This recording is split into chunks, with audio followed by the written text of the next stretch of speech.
नमस्कार, मैं राकेश छत्री आप सभी का हार्दिक स्वागत करता हूं। बात करता हूं कि गुजरात में जितने लोग निवास कर रहे हैं और उसमें भी 1978 से पहले का जिसके पास निवासी प्रमाण पत्र नहीं है और यदि वो आर्थिक रूप से पिछड़े परिवारों में आते हैं, यानी उनकी वार्षिक इनकम 8 लाख रुपए से कम है, यदि ऐसे लोग गुजरात के अंदर EWS इकोनॉमिकल वीकर सेक्शन का जो सर्टिफिकेट है प्राप्त करना चाहते हैं तो उन्हें नहीं मिलेगा। केंद्र की मोदी सरकार ने 2019 में जब EWS कानून लेकर आया तो गुजरात पूरे देश में पहला एक ऐसा राज्य था जिसने EWS का कानून गुजरात के अंदर लागू किया। इसके अंतर्गत कानून बनाया कि गुजरात के अंदर यदि किसी को EWS का लाभ लेना है, यानी आर्थिक रूप से पिछड़े परिवारों को आरक्षण, वो चाहे इंस्टीट्यूट में हो या नौकरियों में हो, उन तमाम जगह 10% आरक्षण का इसमें प्रावधान रखा गया है। लेकिन गुजरात के अंदर यदि आपको EWS का सर्टिफिकेट बनवाना है, आपका परिवार आर्थिक रूप से पिछड़े परिवारों में आता है, यानी आपकी वार्षिक आय 8 लाख से कम है, तो आपको गुजरात में EWS सर्टिफिकेट बनाने के लिए 1978 से पहले का दस्तावेजी पुरावा देना होगा।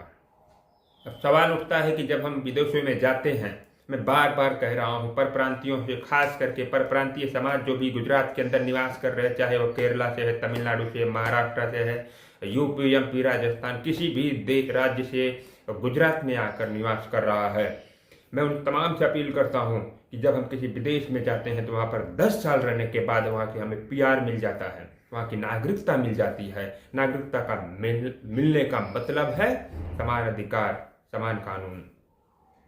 लेकिन हम गुजरात के अंदर रहते हुए, एट एग्जाम्पल मेरा बॉर्न 1988 का है और मुझे गुजरात के अंदर EWS सर्टिफिकेट बनाना है तो मुझे 1978 से पहले का निवासी प्रमाण पत्र देना होगा।